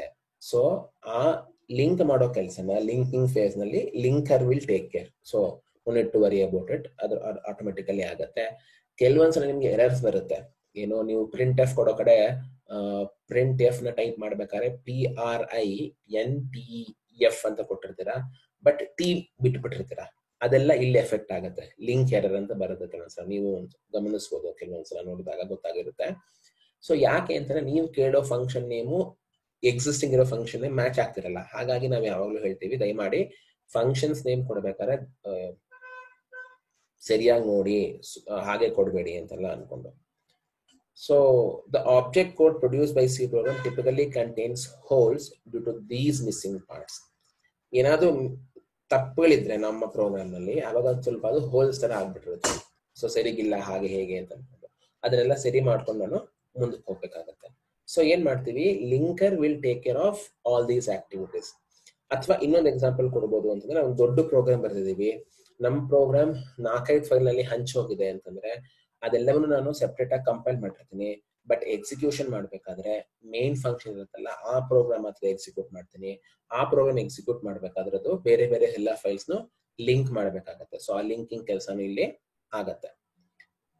ಸೊ ಒಂದ್ಸಲ ಅದೆಲ್ಲ ಸರಿ ಹೋಗಿದೆ, ಲಿಂಕ್ ಆಯ್ತು ಅಂತಂದ್ರೆ ನೆಕ್ಸ್ಟ್ ಸ್ಟೆಪ್ ಆಟೋಮೆಟಿಕಲಿ ಲೋಡಿಂಗ್ ಮತ್ತೆ ಎಕ್ಸಿಕ್ಯೂಷನ್. ಇನ್ಯೋ ಲೋಡಿಂಗ್ ನಮಗ್ ಕಾಣಲ್ಲ, ಅದು ನಮ್ಗೆ ಗೊತ್ತಾಗಲ್ಲ ಅದು ಹೆಂಗ್ ಆಗ್ತಿದೆ ಅಂತ ಅನ್ಕೊಂಡು. ಬಟ್ ಎಕ್ಸಿಕ್ಯೂಟ್ ಅಂದ ತಕ್ಷಣ, ಹೇಳಿದ ತಕ್ಷಣ ಅದು ಲೋಡ್ ಆಗಿ ಎಕ್ಸಿಕ್ಯೂಟ್ ಆಗ್ಬೇಕು. ಸೊ ಫೇಸ್ 5 ಅದು ಆಕ್ಚುಲಿ ಲೋಡಿಂಗ್. ಸೊ ನಾ ಇಷ್ಟಂಕ ಹೇಳಿದ್ದೇನು ಅಂತಂದ್ರೆ, ನಾವೇನೇ ಬರೆದ್ರು ಪ್ರೋಗ್ರಾಮ್ ಏನೇ ಮಾಡಿಫಿಕೇಶನ್ ಮಾಡೋದು ಹಾರ್ಡ್ ಡಿಸ್ಕ್ ಅಲ್ಲಿ ಸೇವ್ ಆಗಿರುತ್ತೆ. ನಾನು ಹೇಳದ್ನಲ್ವಾ, ನಾವೇ ಒಂದು ಡ್ರೈವ್ ನಲ್ಲಿ ಒಂದು ಫೋಲ್ಡರ್ ಕ್ರಿಯೇಟ್ ಮಾಡ್ಕೊಂಡು ಪ್ರೋಗ್ರಾಮ್ ಸೇವ್ ಮಾಡಿರ್ತೀವಿ ಅಂತ. ಸೊ ಅಲ್ಲಿ ಡ್ರೈವ್ ಅಲ್ಲಿ ಸೇವ್ ಆಗಿರುತ್ತೆ. ಆ ಡ್ರೈವ್ ಅಲ್ಲಿ ಸೇವ್ ಆಗಿರೋದನ್ನ ಲೋಡ್ ಮಾಡ್ಬೇಕು ಇಲ್ಲಿಗೆ ಮೇನ್ ಮೆಮೊರಿಗೆ ಅಥವಾ ಪ್ರೈಮರಿ ಮೆಮೊರಿಗೆ ಲೋಡ್ ಮಾಡಬೇಕು. ಆ ಕೆಲಸನ ಲೋಡಿಂಗ್ ಫೇಸ್ ಅಲ್ಲಿ ಆಗುತ್ತೆ. That is called as loader. So loader ಏನ್ ಮಾಡುತ್ತೆ, which takes executable image from disk and transfers it to memory. So ಯಾವ್ದನ್ನ ಎಕ್ಸಿಕ್ಯೂಟಬಲ್ ಫಾರ್ಮ್ಯಾಟ್ ಅಲ್ಲಿ ಇರುತ್ತೆ ಅದನ್ನ ಡಿಸ್ಕ್ ಇಂದ ತಗೊಂಡು ಅದನ್ನ ಮೇನ್ ಮೆಮೊರಿಗೆ ಲೋಡ್ ಆಗುತ್ತೆ. ಅವಾಗ ಅದು ಕಂಟ್ರೋಲ್ ಟ್ರಾನ್ಸ್ಫರ್ ಕೊಡುತ್ತೆ, CPU ಗೆ ಹ್ಯಾಂಡಲ್ ಕೊಟ್ಬಿಡುತ್ತೆ. ನೀನ್ ನೋಡಪ್ಪ, ಎಕ್ಸಿಕ್ಯೂಟ್ ಮಾಡಪ್ಪ, ನೋಡ್ ಮಾಡಿದ್ದೀನಿ ಪ್ರೋಗ್ರಾಮ್ ಅಂತೆಲ್ಲ ಹೇಳ್ಕೊಂಡು. ಇನ್ನು ಸಿಂಪಲ್ ಆಗಿ ಹೇಳ್ಬೇಕು ಅಂತಂದ್ರೆ, ಸೇ ಫಾರ್ ಎಕ್ಸಾಂಪಲ್ ನೀವು ವಿಂಡೋಸ್ ಲಾಗಿನ್ ಆಗಿರ್ತೀರ, ಒಂದಷ್ಟು ಸಾಫ್ಟ್ವೇರ್ ನಿಮ್ ಸಿಸ್ಟಮ್ ಅಲ್ಲಿ ಇದೆ. ನೀವು ಯಾವ್ದೋ ಒಂದು ಸಾಫ್ಟ್ವೇರ್ ಮೇಲೆ ಡಬಲ್ ಕ್ಲಿಕ್ ಮಾಡ್ತೀರಾ, ವಿಂಡೋಸ್ ಮೀಡಿಯಾ ಪ್ಲೇಯರ್ ಓಪನ್ ಮಾಡ್ತೀರಾ ಅಥವಾ VLC ಮೀಡಿಯಾ ಪ್ಲೇಯರ್ ಅಥವಾ ಯಾವ್ದೋ ಒಂದು ಗೇಮ್ ಓಪನ್ ಮಾಡ್ತೀರಾ. ನೀವು ಆ ಸಾಫ್ಟ್ವೇರ್ ಗಳನ್ನ ಕ್ಲಿಕ್ ಮಾಡೋಕ್ ಮುಂಚೆ ಆ ಎಲ್ಲಾ ಸಾಫ್ಟ್ವೇರ್ ನಿಮ್ಮ ಡ್ರೈವ್ ಅಲ್ಲಿ ಇದೆ. ನೀವು ಡಬಲ್ ಕ್ಲಿಕ್ ಮಾಡಿದ ತಕ್ಷಣ ಏನಾಯ್ತು, ಆ ಒಂದು ಕಾಪಿ ನಿಮ್ಮ ಮೇನ್ ಮೆಮೊರಿಗೆ ಬಂದು ಅಲ್ಲಿ ಎಕ್ಸಿಕ್ಯೂಷನ್ ಶುರು ಆಗ್ಬೇಕು. ನೀವೊಂದು ಗೇಮ್ ಆಡ್ತಿದ್ದೀರಾ ಅಂತಂದ್ರೆ ಆ ಗೇಮು ನಿಮ್ಮ ಹಾರ್ಡ್ ಡಿಸ್ಕ್ ಇಂದ ಬಂದು ಮೇನ್ ಮೆಮೊರಿ ಕೂತ್ಕೋಬೇಕು. ಅವಾಗ ಅಲ್ಲಿ ವರ್ಕಿಂಗ್ ಶೋ ಆಗುತ್ತದೆ. ಸೊ ಅದು ಪ್ರಾಸೆಸ್ ಆಗತ್ತೆ. ಅವಾಗ ಅದು ಅಲ್ಲಿವರೆಗೂ ಪ್ರೋಗ್ರಾಮ್ ಆಗಿ ಒಂದು ಕಡೆ ಕೂತಿರುತ್ತೆ, ಇಲ್ಲಿ ಹಾರ್ಡ್ ಡಿಸ್ಕ್ ಅಲ್ಲಿ ಅದು ಪ್ರಾಸೆಸ್ ಆಗಿ ಇಲ್ಲಿಗೆ ಬರುತ್ತೆ. ಸೊ ಅದಕ್ಕೆ ಸಂಬಂಧಪಟ್ಟ ಎಲ್ಲವನ್ನು ತಗೊಂಡು ಮೇನ್ ಮೆಮೊರಿನಲ್ಲಿ ಲೋಡ್ ಮಾಡುತ್ತೆ ಲೋಡರು. ಅಲ್ಲಿಂದ ಮುಂದಕ್ಕೆ CPU ಕಂಟ್ರೋಲ್ ತಗೊಳುತ್ತೆ. CPU starts executing the program. ನೆನ್ಪಿಟ್ಕೊಳ್ಳಿ, ಎಕ್ಸಿಕ್ಯೂಟ್ ಆಗ್ತಿದೆ ಅಂದ್ರೆ ಅವಾಗ ನೀವು ಪ್ರೋಗ್ರಾಮ್ಗೆ ಇನ್ಪುಟ್ ಕೊಡ್ತೀರಾ. Maybe enter the value for A, enter 2 numbers ಅಂತ ಇನ್ಪುಟ್ ನೀವು ಕೊಟ್ಟಿರ್ತೀರಲ್ಲ, ಅಕಾರ್ಡಿಂಗ್ಲಿ ಅದು ಡಿಸ್ಪ್ಲೇ ಆಗುತ್ತೆ. ನೀವು ಇನ್ಪುಟ್ ಕೊಡ್ತೀರಾ, ಹಾಗೆ ಅದು ಪ್ರೊಸೆಸ್ ಆಗುತ್ತೆ. ಅಂದ್ರೆ ನಮ್ಮ ಪ್ರೋಗ್ರಾಮ್ ಎಕ್ಸಿಕ್ಯೂಟ್ ಆಗೋದು ಹೀಗೆ. ಅರ್ಥ ಆಗಿದೆ ಅಂತ ಅನ್ಕೋತೀನಿ. ಹೀಗೆ ಮುಂದುವರಿತಾ ಹೋಗ್ಬೇಕಾದ್ರೆ ನಮ್ಗೆ ಮುಂದಕ್ಕೆ ಅರ್ಥ ಆಗ್ಬೇಕಾಗಿರೋದು ಏನು, ಪ್ರೋಗ್ರಾಮ್ ಹೇಗ್ ಬರೀತೀವಿ, ಪ್ರೋಗ್ರಾಮ್ ಸ್ಟೆಪ್ಸ್ ಮಾಡೋದೇನೋ, ಪ್ರೋಗ್ರಾಮ್ ಎಕ್ಸಿಕ್ಯೂಷನ್ ಸ್ಟೆಪ್ಸ್ ಏನು ಅಂತ ಅರ್ಥ ಆಗಿದೆ. ಮೂವಿಂಗ್ ಆನ್, ನನಗೆ ಸಿ ಪ್ರೋಗ್ರಾಮ್ ಅಲ್ಲಿ ಏನೇನು ತಿಳ್ಕೊಬೇಕು ನಾನು, 1 by 1 ಹೋಗೋಣ. ಬಿಕಾಸ್ ತುಂಬಾ ವಾಸ್ಟ್ ಇದೆ, ಒಂದೊಂದು ನೋಡ್ಕೊಂಡು ಹೋಗೋಣ. ಹಾಗೇನೆ ಮೊದಲನೇದಾಗಿ ಏನಿದೆ ಸಿ ಪ್ರೋಗ್ರಾಮ್ ನಲ್ಲಿ ನಾನು ತಿಳ್ಕೊಬೇಕಾಗಿರೋದು ಅಂತಂದ್ರೆ, ಸಿ ಪ್ರೋಗ್ರಾಮ್ದು ಕ್ಯಾರೆಕ್ಟರಿಸ್ಟಿಕ್ ತಿಳ್ಕೋಬೇಕು ಅಥವಾ ಸಿ ಪ್ರೋಗ್ರಾಮ್ದು ಆಲ್ಫಾಬೆಟ್ಸ್ ತಿಳ್ಕೋಬೇಕು. ಹೆಂಗ್ ಅರ್ಥ ಮಾಡ್ಕೋತೀನಿ ನೋಡಿ, ಯಾವುದೇ ಲ್ಯಾಂಗ್ವೇಜ್ ಅರ್ಥ ಮಾಡ್ಕೋಬೇಕು ಅಂದ್ರೆ ಫಸ್ಟ್ ನನಗೆ ಆ ಲ್ಯಾಂಗ್ವೇಜಸ್ ಆಲ್ಫಾಬೆಟ್ಸ್ ಗೊತ್ತಿರ್ಬೇಕು. ನಾನು ಇಂಗ್ಲಿಷ್ ಕಲ್ತ್ಕೋಬೇಕು ಅಂದ್ರೆ ಅದರ ಆಲ್ಫಾಬೆಟ್ಸ್ ಗೊತ್ತಿರ್ಬೇಕು, ಕನ್ನಡ ಕಲ್ತ್ಕೋಬೇಕು ಅದ್ರ ಗೊತ್ತಿರ್ಬೇಕು. ಹಾಗೇನೆ if you want to learn C program, you should know the character set of C program or we say alphabets. So first step in learning C language is to know the alphabets. ಯಾಕೆ ಅಂತಂದ್ರೆ we write program by using the alphabets itself. So characters play a very important or a crucial role. ನಾನು program ಬರೆಯೋದೇ, C program ಬರೆಯೋದೇ ನಾನು characters use ಮಾಡ್ಕೊಂಡು, ಅಥವಾ ಮೀನ್ ಅಂತ ಬರೀತೇನೋ, run ಅಂತ ಬರೀತೇನೋ, ಅಥವಾ while, switch, what ever ನಾನು ಏನ್ ಬರ್ತೇನೋ ಅದೆಲ್ಲ ಇಂಗ್ಲಿಷ್ ಕ್ಯಾರೆಕ್ಟರ್ಸ್ ಇರುತ್ತೆ. ಹಾಗಾಗಿ ಅದನ್ನ ಮೊದಲು ತಿಳ್ಕೋಬೇಕು. ಸೊ ಏನ್ ಹಾಗಂದ್ರೆ ಕ್ಯಾರೆಕ್ಟರ್ ಅಂತಂದ್ರೆ ಎನಿ ಸಿಂಬಲ್ ಅಷ್ಟೇನೆ, ಮತ್ತೇನಿಲ್ಲ. Any symbol that is used while writing a C program is called a character. ನಮ್ಗೆ ಸಿ ಪ್ರೋಗ್ರಾಮ್ ಬರೆಯೋದಕ್ಕೆ ಬೇಕಾದಂತ ಎಲ್ಲಾ ಸಿಂಬಲ್ಗಳು ನಾನು ಸಿ ಕ್ಯಾರೆಕ್ಟರ್ ಅಂತ ಕರಿತೀನಿ, ಅಥವಾ ಆಲ್ಫಾಬೆಟ್ ಆಫ್ ಸಿ ಅಥವಾ ಕ್ಯಾರೆಕ್ಟರ್ ಸೆಟ್ ಇನ್ ಸಿ ಅಂತ ಕರಿತೀನಿ. ಸೊ ಆ ಕ್ಯಾರೆಕ್ಟರ್ ನಾನು ಆಗ್ಲೇ ಹೇಳಿದಂಗೆ ಇಟ್ ಇಸ್ ಅ ಸಿಂಬಲ್. ಆ ಸಿಂಬಲ್ ಏನ್ ಬೇಕಾದ್ರೂ ಆಗ್ಬೋದು, ABCD ಆಗ್ಬೋದು, 1 2 3 ಆಗ್ಬೋದು, ಬೇರೆ ಯಾವ್ದಾದ್ರು ಸ್ಪೆಷಲ್ ಸಿಂಬಲ್ಸ್ ಆಗ್ಬೋದು. ಸೊ ಆ ಎಲ್ಲಾ ಕ್ಯಾರೆಕ್ಟರ್ಸ್ ನಾನು we call it as a character set. ನಾನು ನಾರ್ಮಲ್ ಆಗಿ ಇಂಗ್ಲಿಷ್ ಅಥವಾ ಕನ್ನಡ ಕಲಿಬೇಕಾದ್ರೆ ಏನೋ ವರ್ಣಮಾಲೆನೋ ಅಥವಾ ಆಲ್ಫಾಬೆಟ್ ಅಂತ ಕರಿತೀನಿ. ಪ್ರೋಗ್ರಾಮಿಂಗ್ ಲ್ಯಾಂಗ್ವೇಜಸ್ ಅನ್ನೋದನ್ನ ನಾನು ಕ್ಯಾರೆಕ್ಟರ್ ಸೆಟ್ ಅಂತ ಕರಿತೀವಿ. ಸೊ ಈ ಕ್ಯಾರೆಕ್ಟರ್ ಸೆಟ್ ಯೂಸ್ ಮಾಡ್ಕೊಂಡು ನಾನು ಎಕ್ಸ್ಪ್ರೆಷನ್ಸ್ ಬರೀತೀನಿ, ಸ್ಟೇಟ್ಮೆಂಟ್ಸ್ ಬರೀತೀನಿ, ಎಲ್ಲನೂ ಬರೀತೀನಿ. ಹಾಗಾದ್ರೆ ಸಿ ಪ್ರೋಗ್ರಾಮ್ ನಲ್ಲಿ ಏನೇನು ನಾನು ಇನ್ಕ್ಲೂಡ್ ಮಾಡ್ಕೋಬಹುದು ಅಂತಂದ್ರೆ ಇಷ್ಟು ಇದೆ. ಏನೇನಿದೆ? ಒಂದು upper case A to Z ಇದೆ, lower case A to Z ಇದೆ, ಡಿಜಿಟ್ಸ್ ಇದೆ, ಸ್ಪೆಷಲ್ ಸಿಂಬಲ್ಸ್ ಯಾವ್ದಿದೆಯೋ ಎಲ್ಲನೂ ಇದೆ. ಅಂದ್ರೆ ನಮ್ಮ ನಾರ್ಮಲ್ ಕೀಬೋರ್ಡ್ ಅಲ್ಲಿರುವ ಎಲ್ಲಾ ಸಿಂಬಲ್ಗಳನ್ನ ನಾನು ಬಳಸ್ಕೋಬಹುದು, ಇನ್ಕ್ಲೂಡಿಂಗ್ ಸ್ಪೇಸ್, ಟ್ಯಾಬ್, ಎಂಟರ್, ಅದೆಲ್ಲವನ್ನು ನಾನು ಬಳಸ್ಕೋಬಹುದು. ಯಾಕಂದ್ರೆ ಅದೆಲ್ಲನೂ ಸಿ ಪ್ರೋಗ್ರಾಮ್ ನ ಕ್ಯಾರೆಕ್ಟರ್ ಸೆಟ್ ಆಗಿದೆ. ಸೊ ಅದೆಲ್ಲ ನೆನ್ಪಿಟ್ಕೋಬೇಕು. So character set of C ಅಂತಂದ್ರೆ ಇಷ್ಟು ಬರುತ್ತವಾಗ, ಇಷ್ಟು ಬರುತ್ತೆ.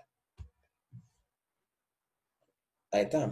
ಇದಾದ್ಮೇಲೆ ಒಂದು ಸಲ ನನಗೆ ಕ್ಯಾರೆಕ್ಟರ್ಸ್ ಅರ್ಥ ಆಗಿದೆ ಅಂತಂದ್ರೆ ನಾನು ಮುಂದಕ್ಕೆ ಹೋಗೋದು ವರ್ಡ್ಸ್ ಫ್ರೈ ಮಾಡೋದು ಹೆಂಗೆ ಅಂತ. ನಾರ್ಮಲ್ ನಾನು ಭಾಷೆ ಕಲ್ತ್ಕೋಬೇಕಾದ್ರೂ ಹಾಗೆ ಮಾಡ್ತೀನಿ. ನನಗೆ ಕ್ಯಾರೆಕ್ಟರ್ಸ್ ಅರ್ಥ ಆಗಿದೆ ಅಂದ್ರೆ I move on to words. ಇಲ್ಲಿ ಓದ ನಾನು ಟೋಕನ್ಸ್ ಅಂತ ಕರಿತೀನಿ. ಸೊ ಟೋಕನ್ಸ್ ಅಂದ್ರೆ ಏನು? ಕಲೆಕ್ಷನ್ ಆಫ್ ಕ್ಯಾರೆಕ್ಟರ್ಸ್ ಅಷ್ಟೇ, ಮತ್ತೇನಿಲ್ಲ. ಅಥವಾ ಕಲೆಕ್ಷನ್ ಆಫ್ ಕ್ಯಾರೆಕ್ಟರ್ಸ್ ಒಪ್ಕೋತೀನಿ. ಇನ್ನೊಂದ್ ತರ ಅದನ್ನ ಹೇಳ್ತೀನಿ ಅಂತಂದ್ರೆ ಆ token is smallest or basic unit of C program. ಇದು ಕಂಪೈಲರ್ ಪಾಯಿಂಟ್ ಆಫ್ ವ್ಯೂ ನಲ್ಲಿ ಹೇಳೋದು ನಾವು. ಕಂಪೈಲರ್ ಮೊದಲು ನಾನು ಹೇಳಿದ್ನಲ್ಲ ಕಂಪೈಲೇಷನ್ ಆಗುತ್ತೆ ಅಂತ ನಾನು ಅನ್ಕೊಂಡು, ಹೆಂಗಾಗತ್ತೆ ಕಂಪೈಲೇಷನ್ ಅಂತಂದ್ರೆ ಕಂಪೈಲರ್ ಪ್ರೋಗ್ರಾಮ್ ನ ಡಿವೈಡ್ ಮಾಡುತ್ತೆ. ಅದು ತುಂಬಾ ಡೀಟೇಲ್ ಆಗಬೇಡ ಇವಾಗ. ಕಂಪೈಲರ್ ಪ್ರೋಗ್ರಾಮ್ ಡಿವೈಡ್ ಮಾಡುತ್ತೆ. That in turn is called as token. ಅಂದ್ರೆ ಎಷ್ಟು ಸಾಧ್ಯನೋ ಅಷ್ಟು ಚಿಕ್ಕದಾಗಿ ಡಿವೈಡ್ ಮಾಡುತ್ತೆ. ಅದು ಹೆಂಗ್ ಡಿವೈಡ್ ಮಾಡುತ್ತೆ? It is called as token. So ಆ ಟೋಕನ್ ಅನ್ನೋದು ಸ್ಮಾಲೆಸ್ಟ್ ಪಾರ್ಟ್, ಅದ್ರ ಮೂಲಕನೇ ವರ್ಕ್ ಮಾಡಿಸ್ತೀವಿ ನಾವು. ಸೊ ಹೆಂಗ್ ಗೊತ್ತಾಗುತ್ತೆ ಟೋಕನ್ ಅಂತಂದ್ರೆ ಹೆಂಗ್ ಫಾರ್ಮ್ ಮಾಡ್ತೀವಿ? As I said, one or more groups of characters, nothing other than one or more characters in a group. Again we get a specific meaning with respect to programming language. So C ನಲ್ಲಿ there are so many programming tokens. ಒಂದು keyword, identifiers, constants, operators and special symbols. Keywords ಅನ್ನೋದೊಂದು token ಆದ್ರೆ identifiers, constants, operators, special symbols, ಈ 5 ನಂಗೆ ಬೇಕಾಗುತ್ತೆ. ಈ 5 ಸಹ ನಾನು ಬಳಸ್ತೀನಿ ಪ್ರೋಗ್ರಾಮ್ ಅಲ್ಲಿ. ಅವೆಲ್ಲವೂ ಸಹ ಟೋಕನ್ಸ್. ಈಗ ಒಂದಾದ್ಮೇಲೆ ನೋಡ್ಕೊಂಡು ಹೋಗೋಣ. ಕೀವರ್ಡ್ಸ್ ಅಂದ್ರೆ ಏನು? ಹಾಗಾದ್ರೆ ಕೀವರ್ಡ್ಸ್ ಅನ್ನೋದು ಅಲ್ಲಿ ಮೀನಿಂಗ್ ವರ್ಡ್ ಅಲ್ಲಿ ನೋಡಿ, ಇಲ್ಲಿ ಕೀ ವರ್ಡ್ ಭಾಗ ಮಾಡ್ಕೊಳ್ಳಿ. ವರ್ಡ್ ಅಂದ್ರೆ ಪದ, ಕೀ ಅಂದ್ರೆ ಯಾವ್ದು ಇಂಪಾರ್ಟೆಂಟ್ ಪದ ಅಂತ ಅರ್ಥ ಮಾಡ್ಕೋಬಹುದು. ಅಥವಾ ಅದಕ್ಕೆ ಒಂದು ಏನು ಮುಖ್ಯವಾದದ್ದು, ಇಂಪಾರ್ಟೆಂಟ್ ಅಂತ ಅರ್ಥ ಮಾಡ್ಕೋತೀನಿ. ಏನ್ ಹಾಗಂದ್ರೆ the tokens which have predefined meaning in C language are called as keywords. ಅಂದ್ರೆ ಯಾವ ಟೋಕನ್ಸ್ಗೆ ಅದರದ್ದೇ ಆದ ಅರ್ಥಗಳಾಗ್ಲೇ ಇದೆಯೋ ಅವೆಲ್ಲವೂ ಕೀವರ್ಡ್ ಆಗತ್ತೆ, ಮತ್ತೇನಿಲ್ಲ ಅಲ್ಲಿ. ಅಥವಾ ಇನ್ನೂ ಅರ್ಥ ಮಾಡ್ಕೋಬಹುದು ಅಂತಂದ್ರೆ ಅದನ್ನ ರಿಸರ್ವ್ಡ್ ಅಂತ ಹೇಳ್ತೀನಿ. ರಿಸರ್ವ್ಡ್ ವರ್ಡ್ಸ್ ಅಂತ ಕರೀತಾರೆ. ಯಾಕೆ ಅಂದ್ರೆ ಆ ಎಲ್ಲಾ ಪದಗಳು ಸಿ ನಲ್ಲಿ ಅದರದ್ದೇ ಆದ ಕೆಲಸವನ್ನು ಹೊಂದಿದೆ. ಸೊ ಅದಕ್ಕೂ ಮುಂಚೆ ಹೋಗ್ಬೇಕಾದ್ರೆ ಒಂದು ಅರ್ಥ ನೆನ್ಪಿಟ್ಕೊಳ್ಳಿ ಯಾವಾಗ್ಲೂ, C language is case sensitive language. ಅಂದ್ರೆ ನಾನಿವಾಗ ಏನು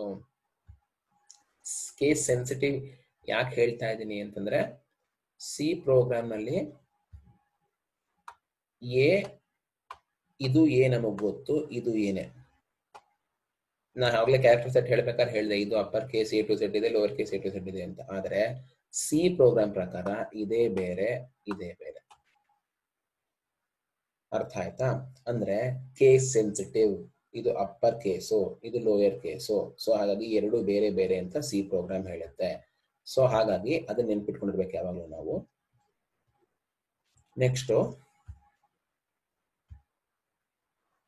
ಯಾವ ಕೀವರ್ಡ್ಸ್ ಇದೆ ಸಿ ಪ್ರೋಗ್ರಾಮ್ ನಲ್ಲಿ ಅಂತಂದ್ರೆ ಒಂದಷ್ಟು ಎಕ್ಸಾಂಪಲ್ ಲಿಸ್ಟ್ ಮಾಡಿದೆ. ಇಲ್ಲಿ 32 ಕೀವರ್ಡ್ಸ್ ಇದೆ. ಎಲ್ಲವೂ ಲೋವರ್ ಕೇಸ್ ಅಲ್ಲಿ ಇರುತ್ತೆ.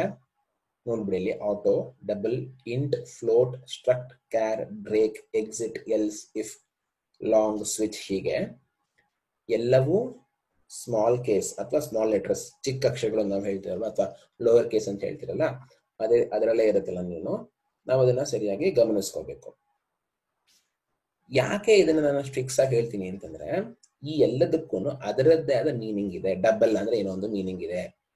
ಆ ಮೀನಿಂಗ್ ನಾನು ಚೇಂಜ್ ಮಾಡ್ಲಿಕ್ಕೆ ಆಗಲ್ಲ. ಸೈನ್ಡ್ ಅಂತಂದ್ರೆ ಅದಕ್ಕೊಂದು ಮೀನಿಂಗ್ ಇದೆ, ನಾವು ಬದಲಾಯಿಸಕ್ ಆಗಲ್ಲ. ಹಾಗೆ ವೈಲ್, ಡೂ, ಇದೆಲ್ಲದಕ್ಕೂ ಅದರದ್ದೇ ಆದ ಮೀನಿಂಗ್ಸ್ ಇವೆ. ಅವು ಯಾವನ್ನು ನಾವು ಬದಲಾಯಿಸಕ್ ಆಗೋದಿಲ್ಲ. ಆಯ್ತಾ? ನೆಕ್ಸ್ಟ್, ಸೊ ಏನೇನ್ ರೂಲ್ಸ್ ಬೇಕಾಗತ್ತೆ ನಿಮ್ಗೆ ಕೀವರ್ಡ್ಸ್ ಇದ್ದಾಗ ಅಂತಂದ್ರೆ, ಅಥವಾ ಕೀವರ್ಡ್ಸ್ ಇಂದ ಏನ್ ರೆಸ್ಟ್ರಿಕ್ಷನ್ಸ್ ಇದೆ ಕೀವರ್ಡ್ಸ್ ಮೇಲೆ ಅಂತಂದ್ರೆ, ಮೊದಲ restriction, the keyword should not be used as variable names, function names, array names etcetera. ಯಾಕೆ ಅಂತಂದ್ರೆ, ಕೀವರ್ಡ್ಸ್ಗೆ ಅದರದ್ದೇ ಆದ ಮೀನಿಂಗ್ ಇರೋದ್ರಿಂದ, ಅದರದ್ದೇ ಕೆಲಸ ಇರೋದ್ರಿಂದ, we cannot change its usage. So ಹಾಗಾಗಿ ನಾವು ಅದನ್ನ ನಮ್ಮ ಕೆಲಸಕ್ಕೆ ಉಪಯೋಗಿಸ್ಕೋಬಾರ್ದು. ಅಂದ್ರೆ ವೇರಿಯಬಲ್ಸ್ ನೇಮ್ಗೋ ಅಥವಾ ಫಂಕ್ಷನ್ ನೇಮ್ಸ್ಗೋ ಯೂಸ್ ಮಾಡ್ಲಿಕ್ಕೆ ಹೋಗ್ಬಾರ್ದು. And you cannot change the meaning. Yes, meaning of keyword cannot be change by user. ನಾವು ಮಾಡ್ಲಿಕ್ಕೆ ಆಗೋದೇ ಇಲ್ಲ, ಅದು ಬಿಡೋದೇ ಇಲ್ಲ ಬಿಡಿ. ಸೊ ಹಾಗಾಗಿ ಅದು ಆಗೋದಿಲ್ಲ. ಎರಡನೇದು, ಕೊನೆಯದು, ನಾನು ಆಗ್ಲೇ ಹೇಳಿದಂಗೆ ಎಲ್ಲಾ ಕೀವರ್ಡ್ಸು ಲೋಯರ್ ಕೇಸಲ್ಲಿ ಇದೆ. Next, identifiers. ಸೊ ಕೀವರ್ಡ್ಸ್ ಅರ್ಥ ಆಯ್ತು ಟೋಕನ್ಸ್ ನಲ್ಲಿ. ಈಗ ಐಡೆಂಟಿಫೈಯರ್ಸ್ ನೇಮಲ್ಲೇ ಅಂತ ಇದೆ ನೋಡಿ. ಐಡೆಂಟಿಫೈಯರ್ ಅಂದ್ರೆ ಯಾವ್ದನ್ನ ನಾನು ಐಡೆಂಟಿಫಿಕೇಶನ್ ಬಳಸ್ಕೋತೀನಿ. The one which is use to identify something is said to be identifier. ಯಾವ್ದನ್ನ, it might be array, it might be variable, it may be constant, it may be function. ಯಾವ್ದಾದ್ರು ಯಾವ್ದನ್ನ identify ಮಾಡೋಕ್ ಬಳಸ್ಕೋತೀನೋ ಅದೆಲ್ಲವೂ identifier ಆಗತ್ತೆ. So ನಾವು use ಮಾಡೋ ಎಲ್ಲ items ಅಥವಾ ವೇರಿಯಬಲ್ಸ್, ಕಾನ್ಸ್ಟೆಂಟ್ಸ್ ಎಲ್ಲವೂ ನಾವು ಮೆಮೊರಿನಲ್ಲಿ ಸೇವ್ ಮಾಡ್ತೀವಿ. ಸೊ ಆ ಮೆಮೊರಿಗೆ ನಾವು ಒಂದಷ್ಟು ನೇಮ್ಸ್ ಕೊಡಬೇಕು. ಬಿಕಾಸ್ ನಾನು ಮೆಮೊರಿ ಆಕ್ಸೆಸಿಂಗ್ ಬರೋದಿಲ್ಲ, ನಾನು ಅದಕ್ಕೆ ಅಡ್ರೆಸ್ ನೆನ್ಪಿಟ್ಕೊಳ್ಳಿಕ್ಕೆ ಆಗೋದಿಲ್ಲ. ನಾನು ಮೆಮೊರಿ ಆಕ್ಸೆಸ್ ಮಾಡಬೇಕು ಅಂದ್ರೆ I use via identifiers. So each piece of data or instruction is stored at unique address in memory. It is very difficult for us to access the data or instructions using these addresses. ಅದನ್ನೇ ಹೇಳಿದ್ದು. ಹೇಳ್ತೀನಿ ಹೇಗಿದೆ ಅಂತ ಅನ್ಕೊಂಡು. Say for example, ಈಗ ಇದು ನಮ್ಮ memory ಅಂತ ಅನ್ಕೊಂಡ್ರೆ ನೀವು, ನಮ್ಗೆ ಅಥವಾ ನಿಮಗೆ ಗೊತ್ತಿದೆ ಅಂತ ಅನ್ಕೊಂಡಿದ್ದೀನಿ ನಾನು. ಮೆಮೊರಿ ನಾನು ಬೈಟ್ ಅಡ್ರೆಸಬಲ್ ಅಂತ ಕರಿತೀನಿ. ಅಂದ್ರೆ ಇದಕ್ಕೆ ಒಂದು ಬೈಟ್, ಇಲ್ಲಿ ನಾನು ಒಂದು ಬೈಟ್ ಸೇವ್ ಮಾಡ್ಬೋದು. 1 ಬೈಟ್ ಅಂದ್ರೆ 8 ಬಿಟ್ಸ್ ಸೇವ್ ಮಾಡ್ಬೋದು ನಾನು ಅಂತ. ಸೊ ಈ ಮೆಮೊರಿಗೆ ನಾನು 0000 ಅಂತ ಒಂದು ಅಡ್ರೆಸ್ ಕೊಟ್ಕೊಂಡಿರ್ತೀನಿ. ಹಾಗೆ ಇದಕ್ಕೆ ನಾನು ನೆಕ್ಸ್ಟ್ ಬೈಟ್ಗೆ 001 ಅಂತ ಅಡ್ರೆಸ್ ಕೊಡ್ತೀನಿ.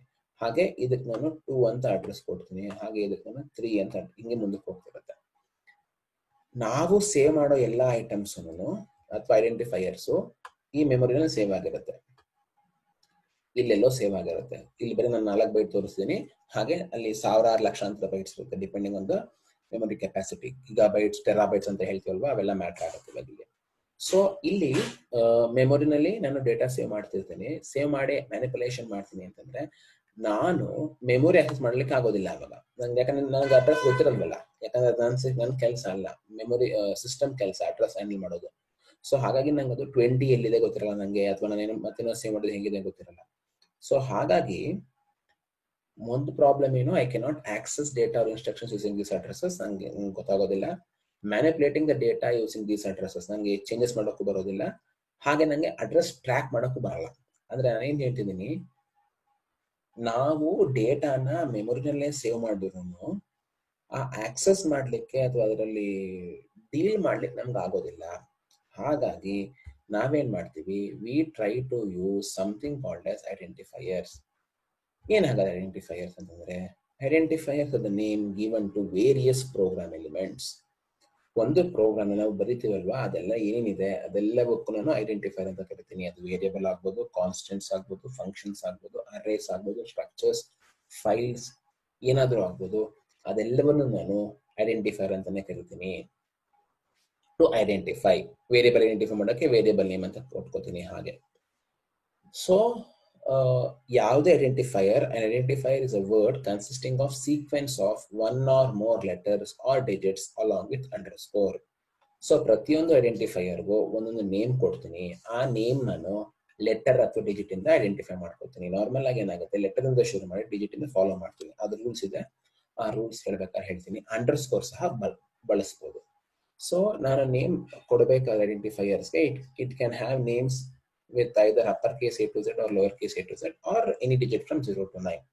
ಆದ್ರೆ ಇದನ್ನ ಮಾಡೋದಕ್ಕೆ ಒಂದಷ್ಟು ರೂಲ್ಸ್ ಇದೆ. ನನಗೆ ಯಾವುದೇ ಒಂದು ಐಡೆಂಟಿಫೈಯರ್ಗೆ ನೇಮ್ ಕೊಡೋಕೆ ಮುಂಚೆ ಒಂದಷ್ಟು ರೂಲ್ಸ್ ಇದೆ. The rules are the first character in identifier should be a letter or an underscore. ಅಂದ್ರೆ ಶುರು ಮಾಡುವಾಗ ನಾವು ಏನ್ ನೇಮ್ ಕೊಡ್ತೀವಿ ಆ ನೇಮು ಯಾವಾಗ್ಲೂ ಕ್ಯಾರೆಕ್ಟರ್ ಇಂದಾನೆ ಶುರು ಆಗ್ಬೇಕು. ಎ ಅಥವಾ ಎಕ್ಸ್ ವಾಟ್ ಎವರ್ ಅಥವಾ ಟೋಟಲ್ ಅಂತ ನಾವು ಕೊಟ್ಟಿರ್ತೀವಿ, ಎಲ್ಲವೂ ನಮಗೆ ಕ್ಯಾರೆಕ್ಟರ್ ಇಂದಾನೆ ಶುರು ಆಗ್ಬೇಕು. ಜೊತೆಗೆ ಅಂಡರ್ಸ್ಕೋರ್ ಕೊಡಬಹುದು. ಕೆಲವೊಂದ್ಸಲ ವೇರಿಯಬಲ್ ನೇಮ್ ದೊಡ್ಡದಿದ್ದಾಗ ನಾನು ಅದನ್ನು ಕಂಬೈನ್ ಮಾಡ್ಬೇಕಾಗತ್ತೆ, ಹಾಗಾಗಿ ಇವಾಗ ಅಂಡರ್ಸ್ಕೋರ್ ಯೂಸ್ ಮಾಡ್ತೀನಿ ನಾನು. Followed by any number of letters or digits.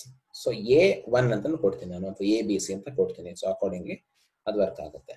Other than this no extra symbols are allowed. You can use any characters upper case A to Z, lower case A to Z or 0 to 9 or underscore. ಇಷ್ಟೇ. ಇದು ಬಿಟ್ಟು ಬೇರೆ ಯಾವುದೋ symbols use ಮಾಡ್ಲಿಕ್ಕೆ ಆಗೋದಿಲ್ಲ. Normal ಆಗಿ C program ನಲ್ಲಿ number of characters or number of symbols in a variable name is in identifier name is not more than 31. So 31 ಜಾಸ್ತಿ ಕೊಡ್ಲಿಕ್ಕೆ ಆಗಲ್ಲ. ತುಂಬಾ ದೊಡ್ಡದವ್ರು ನಮ್ಗೆ ನೆನ್ಪಿಟ್ಕೊಳಕ್ ಆಗೋದಿಲ್ಲ ಬಿಡಿ, ಅದು ಮತ್ತೆ ಕನ್ಫ್ಯೂಷನ್ಸ್ ಆಗುತ್ತೆ, ಮಿಸ್ಟೇಕ್ಸ್ ಆಗುತ್ತೆ. ಮುಖ್ಯವಾಗಿ reserve words cannot be use. ಏನ್ ರಿಸರ್ವ್ ವರ್ಡ್ಸ್ ಅಂದ್ರೆ ಕೀವರ್ಡ್ಸ್. ಈಗ ಜಸ್ಟ್ ನಾ ಹೇಳಿದ್ವಿ ನಾವು ಅದನ್ನ. ಸೊ ಕೀವರ್ಡ್ಸ್ ನಾನು ಉಪಯೋಗಿಸ್ಲಿಕ್ಕೆ ಆಗೋದಿಲ್ಲ, ಯಾಕಂದ್ರೆ ಅದಕ್ಕೆ ಅದರದ್ದೇ ಮೀನಿಂಗ್ ಇದೆ, ನಾನು ಆಗ್ಲೇ ಹೇಳಿದ್ದೀನಿ. ಸೊ ಹಾಗಾಗಿ ಅದ್ ಯಾವ್ದು ನಾನು ಉಪಯೋಗಿಸ್ಲಿಕ್ಕೆ ಆಗೋದಿಲ್ಲ. ಸೊ ನೆನ್ಪಿಟ್ಕೊಳ್ಳಿ ಅದನ್ನ. ಜೊತೆಗೆ ಕೇಸ್ ಸೆನ್ಸಿಟಿವ್ ಅಂತ ಅರ್ಥ ಮಾಡ್ಕೊಂಡಿದೀವಿ ಆಗ್ಲೂ ನಾವು. C program is case sensitive language ಅಂತ, ಹಾಗಾಗಿ identifiers are also case sensitive. ಅರ್ಥ ಆಯ್ತು ಅನ್ಕೋತೀನಿ. ಹೇಗೆ ನೋಡಿ ಇಲ್ಲಿ, it means that the words such as sum and sum are all different identifiers. ಇಲ್ಲಿ ನೋಡಿ ಏನಾಗ್ತದೆ, ಇಲ್ಲಿ 3 ಲೋವರ್ ಕೇಸ್ ಇಲ್ಲಿದೆ, ಇಲ್ಲಿ upper case followed by lower case, ಇಲ್ಲಿ 3 ಅಪ್ಪರ್ ಕೇಸ್ ಇದೆ. ಅಂದ್ರೆ ಇದು 3 ಬೇರೆ ಬೇರೆ ಐಡೆಂಟಿಫೈಯರ್ಸ್. ಇದು ಯಾವುದಕ್ಕೂ ಒಂದಕ್ಕೊಂದು ಸಂಬಂಧ ಇಲ್ಲ. ಅರ್ಥ ಆಯ್ತು ಅನ್ಕೋತೀನಿ. ಇದು ಯಾವುದೋ ಒಂದಕ್ಕೊಂದು ಸಂಬಂಧ ಇಲ್ಲ. ಸೊ ಐಡೆಂಟಿಫೈಯರ್ಸ್ ರೂಲ್ಸ್ ಇದೆ. Starting with character followed by any number of characters or digits or underscore. No extra symbols other than characters, digits and underscore. Length is 31 characters. No keywords are used. It's case sensitive. ಇಷ್ಟು ನೆನ್ಪಿಟ್ಕೊಂಡ್ರೆ ಆಯ್ತು. ಹಾಗಾದ್ರೆ ಕೀವರ್ಡ್ಸ್ಗೂ ಐಡೆಂಟಿಫೈಯರ್ಸ್ಗೂ ಏನ್ ವ್ಯತ್ಯಾಸ? ತುಂಬಾ simple. Keywords ಅದಕ್ಕೆ ಆಗ್ಲೇ meaning ಇದೆ, identifiers ನಾನೊಂದು ಹೆಸರು ಕೊಡ್ತೀನಿ, ಅದನ್ನೇ ನೋಡಿ ಇಲ್ಲಿ ಹೇಳ್ತಿರೋದು. Keywords have predefined meaning in a language. So ಕೀವರ್ಡ್ಸ್ಗೆ ಅದರದ್ದೇ ಆದ ಮೀನಿಂಗ್ ಇದೆ, ಅದೇ ಕೆಲಸ ಮಾಡುತ್ತೆ. ಆದ್ರೆ ಐಡೆಂಟಿಫೈಯರ್ ಆತರ ಏನಿಲ್ಲ. ನೀವು ABC ಅಂತ ಕೊಟ್ಕೋತೀರಾ ಅಥವಾ XYZ ಅಂತ ಕೊಡ್ತೀರಾ, ಅದೆಲ್ಲ ಐಡೆಂಟಿಫೈಯರ್. ಹಾಗೆ ಅಲ್ಲಿ ಡೂ ನೋ ವೈಲ್ ಅಂತಾನೋ ಇರ್ತಲ್ಲ, ಅದೆಲ್ಲ ನಾವು ಚೇಂಜ್ ಮಾಡ್ಲಿಕ್ಕೆ ಆಗೋದಿಲ್ಲ. ಬಟ್ ಇನ್ನೊಂದು ನೆನ್ಪಿಟ್ಕೋಬೇಕಾಗಿರೋದು ಏನು ಅಂತಂದ್ರೆ, ಮೇನ್ ಡಿಫ್ರೆನ್ಸ್ ಇಲ್ಲಿದೆ ನೋಡಿ. Keywords are the instructions given to the compiler. ಅದು ನಾವು ಕಂಪೈಲರ್ ಕೊಡುವ ಇನ್ಸ್ಟ್ರಕ್ಷನ್ಸ್, ಹೀಗೆ ಮಾಡು ಅಂತ ಹೇಳ್ತೀವಿ. ಐಡೆಂಟಿಫೈಯರ್ಸ್ ಹಾಗಲ್ಲ. Identifiers are the names given to names referred by compiler or names used by the compiler. So ಹಾಗಾಗಿ ಪ್ರೋಗ್ರಾಮ್ ನಲ್ಲಿ ಬಳಸುವಂತಹ ಬೇರೆ ಬೇರೆ ಸ್ಟೇಟ್ಮೆಂಟ್ಸ್ಗೆ ಈ ಐಡೆಂಟಿಫೈಯರ್ಸ್ ಮೂಲಕ ನಾವು ಆಪರೇಷನ್ಸ್ ಪರ್ಫಾರ್ಮ್ ಮಾಡ್ತೀವಿ. ಎಕ್ಸಾಂಪಲ್ಸ್ ಅಲ್ಲೇ ಇದೆ. ಇಫ್, ಫಾರ್, ಡೂ, ವೈಲ್ ಅವೆಲ್ಲ ಕೀವರ್ಡ್ಸ್ ಆಗುತ್ತೆ. ಬೇರೆ ನಾವೇನ್ ನೇಮ್ಸ್ ಕೊಡ್ತೀವಿ ಅವೆಲ್ಲವೂ ಐಡೆಂಟಿಫೈಯರ್ಸ್ ಆಗುತ್ತೆ. ಹಾಗಾದ್ರೆ ವೇರಿಯಬಲ್ಸ್ ಅಂದ್ರೆ ಏನು? ವೇರಿಯಬಲ್ಸ್ ಅಂತಂದ್ರೆ variables are also identifiers, please remember, but variables are identifiers whose values keeps changing. So ಹೆಂಗ ಅರ್ಥ ಮಾಡ್ಕೋತೀನಿ ಅದನ್ನ? a variable is a name given to a memory location. ಹಾಗೆ ಡಯಾಗ್ರಾಮ್ ತೋರಿಸಿದ್ನಲ್ಲ, ಹಾಗೆ ಪ್ರತಿಯೊಂದು ಲೊಕೇಶನ್ಗೂ ಒಂದು ನೇಮ್ ಕೊಟ್ಕೋತೀನಿ ನಾನು. ನಮ್ಗೆ ಎಷ್ಟು ವೇರಿಯಬಲ್ಸ್ ಬೇಕೋ ಅಷ್ಟು ವೇರಿಯಬಲ್ಸ್ ಯೂಸ್ ಮಾಡಿಕೊಂಡು where data can be stored. The data can be stored in memory location and can be accessed or manipulated very easily. ನಾನು ಒಂದು ಮೆಮೊರಿ ಲೊಕೇಶನ್ಗೆ ಕೊಡುವ ನೇಮ್ ಏನಾಗುತ್ತೆ, ಅದು ವೇರಿಯಬಲ್ ಆಗತ್ತೆ. ಆದ್ರೆ ಜೊತೆಗೆ ನಾವೇನ್ ನೆನ್ಪಿಟ್ಕೋಬೇಕು ಅಂತಂದ್ರೆ, ವೇರಿಯಬಲ್ ಡಿಕ್ಲೇರ್ ಮಾಡ್ಬೇಕಾದ್ರೆ ಅಥವಾ ವೇರಿಯಬಲ್ ಯೂಸ್ ಮಾಡ್ಬೇಕಾದ್ರೆ ಯಾವುದೇ ವೇರಿಯಬಲ್ ನಾವು ಯೂಸ್ ಮಾಡ್ಬೇಕು ಅಂದ್ರೂ ಅದಕ್ಕೆ ಅದರದ್ದೇ ಟೈಪ್ ಇರಬೇಕು. ಯಾವ ಟೈಪ್ ಆಫ್ ವೇರಿಯಬಲ್ ಅದು ಅಂತ ಗೊತ್ತಾಗಬೇಕು, ಅದರ ಸೈಜ್ ಏನು ಅಂತ ಗೊತ್ತಿರಬೇಕು, ಹಾಗೆ what values it can store ಅನ್ನೋದು ನಮ್ಗೆ ಅರ್ಥ ಆಗಿರ್ಬೇಕು. So now whenever a new variable is placed into a variable, it replaces the previous value. So ಕ್ಷಮಿಸಿ, ಇದು whenever a new value ಬರಬೇಕಿದು, ಸೊ ಇದು ಏನು ವೇರಿಯಬಲ್ ಅಲ್ಲ, ಇದು ನ್ಯೂ ವ್ಯಾಲ್ಯೂ. ಸೊ ಈಗ ಸಪೋಸ್ ನಾವು ಎ ಇಸ್ ಈಕ್ವಲ್ ಟು 20 ಅಂತ ಕೊಟ್ಟಿರ್ತೀವಿ, ಮತ್ತೆ ನೆಕ್ಸ್ಟ್ ಸ್ಟೇಟ್ಮೆಂಟ್ ನಾನು ಎ ಇಸ್ ಈಕ್ವಲ್ ಟು 25 ಮಾಡಿದ್ರೆ ಹಳೆ ವ್ಯಾಲ್ಯೂ ಹೋಗುತ್ತೆ. So whenever a new value is placed into a variable, it replaces previous value obviously. So ನೆನ್ಪಿಟ್ಕೋಬೇಕಾಗಿರೋದು ಏನು ಅಂತಂದ್ರೆ, ನಾನು ವೇರಿಯಬಲ್ ವ್ಯಾಲ್ಯೂಸ್ನ ಮೆಮೊರಿನಲ್ಲಿ ಸೇವ್ ಮಾಡ್ತೀನಿ, ನಾನು ರೀಡ್ ಮಾಡ್ತೀನಿ, ಅಪ್ಡೇಟ್ ಮಾಡ್ತೀನಿ. ರೀಡ್ ಮಾಡಿದಾಗ ಯಾವಾಗಲೂ ಯಾವುದೇ ವ್ಯಾಲ್ಯೂಸ್ ಬದಲಾಗಲ್ಲ. ನಾನು ಮಾಡಿಫಿಕೇಶನ್ ಮಾಡ್ತೀನಿ, ಅದು ಚೇಂಜಸ್ ಮಾಡಿದಾಗ ಮಾತ್ರ ಅದ್ರ ವ್ಯಾಲ್ಯೂಸ್ ಬದಲಾಗುತ್ತೆ. And values would change automatically ಅಂದ್ರೆ ಪ್ರೋಗ್ರಾಮ್ ಎಕ್ಸಿಕ್ಯೂಟ್ ಮಾಡ್ಬೇಕಾದ್ರೆ ಅದು ಆಟೋಮೆಟಿಕಲಿ ಚೇಂಜ್ ಆಗ್ತಾ ಹೋಗ್ಬೋದು. That is what is called as variable. So variables ಅಂದ್ರೆ ವೇರಿಯಿಂಗ್, ಬದಲಾಗ್ತಾ ಇರುತ್ತೆ. ಸೊ ಹಾಗಾಗಿ variables may be changing in the during execution. ಹಾಗೇನೆ ಇನ್ನೊಂದು ಕೌಂಟರ್ ಪಾರ್ಟ್ ಕಾನ್ಸ್ಟೆಂಟ್ಸ್. ವೇರಿಯಬಲ್ಸ್ ಅಲ್ಲಿ ಚೇಂಜ್ ಆಗುತ್ತೆ, ಕಾನ್ಸ್ಟೆಂಟ್ಸ್ ಅಲ್ಲಿ ಚೇಂಜ್ ಆಗಲ್ಲ. So it is an identifier or a data item will not change during execution for program. ಯಾವ values ಬದಲಾಗೋದಿಲ್ಲ. Pi constant ಇದೆ, ನಿಮ್ಗೆ ಗೊತ್ತಾಗ್ಬಿಡುತ್ತೆ ಕಾನ್ಸ್ಟೆಂಟ್ ಅಂದ್ರೆ ಏನು ಅಂತ. ಅದು ಯಾವಾಗಲೂ ಚೇಂಜ್ ಆಗಲ್ಲ. ಅಥವಾ ನಿಮ್ಗೆ ಗ್ರಾವಿಟೇಷನಲ್ ಕಾನ್ಸ್ಟೆಂಟ್ ಇದೆ, ಗ್ರಾವಿಟೇಷನಲ್ ಫೋರ್ಸ್ ಎಷ್ಟಿದೆ ಅಂತ ಅನ್ಕೊಂಡು. ಸೊ ಹಾಗಾಗಿ ಕೆಲವೊಂದಷ್ಟು ವ್ಯಾಲ್ಯೂಸ್ ನಮ್ಗೆ ಕಾನ್ಸ್ಟೆಂಟ್ ಇಟ್ಕೊಂಡಿರ್ತೀವಿ. ಸೊ ಅವೆಲ್ಲವೂ ಹಾಗೆ ನಾನು ಪ್ರೋಗ್ರಾಮಿಂಗ್ ವರ್ಲ್ಡ್ ಅಲ್ಲಿ ಯೂಸ್ ಮಾಡ್ತೀನಿ. Constants cannot be modified. So ಹಾಗಾಗಿ ನಾನು ಮಾಡಿಫೈ ಮಾಡ್ಲಿಕ್ಕೆ ಆಗೋದಿಲ್ಲ, ಇದು ಫಿಕ್ಸ್ ಆಗ್ಬಿಟ್ಟಿದೆ. ಸೊ ಯಾವ್ಯಾವ ತರ ಕಾನ್ಸ್ಟೆಂಟ್ಸ್ ಇದೆ ಸಿ ನಲ್ಲಿ ಅಂತಂದ್ರೆ, there are something like this. ಯಾವ ಕಾನ್ಸ್ಟೆಂಟ್ಸ್ ಇದೆ? Constants may be either numeric constants or character constants. Numeric constants ಅಲ್ಲಿ ಅದು ಹೋಲ್ ನಂಬರ್ಸ್ ಆಗ್ಬೋದು ಅಥವಾ ರಿಯಲ್ ನಂಬರ್ಸ್ ಆಗ್ಬೋದು, 1 to 3 ಅಥವಾ 0.008 ಅಥವಾ 22.7 3.14 ತಗೋತೀನಿ. ಅದೆಲ್ಲ ಯಾವ್ದಾದ್ರು ತಗೊಳ್ಳಿ ನೀವು, ಅವೆಲ್ಲ ನಮ್ಮ ನ್ಯೂಮರಿಕ್ ಕಾನ್ಸ್ಟೆಂಟ್ಸ್. ಕ್ಯಾರೆಕ್ಟರ್ ಕಾನ್ಸ್ಟೆಂಟ್ಸ್ ಯಾವುದು ಅಂತಂದ್ರೆ, ನಾನೇನೋ ಬರೀ ಎ ಅಂತ ಯೂಸ್ ಮಾಡಬೇಕು ಅಥವಾ ಮಿಸ್ಟರ್ ಯೂಸ್ ಮಾಡ್ತೀನಿ ಅಂತ.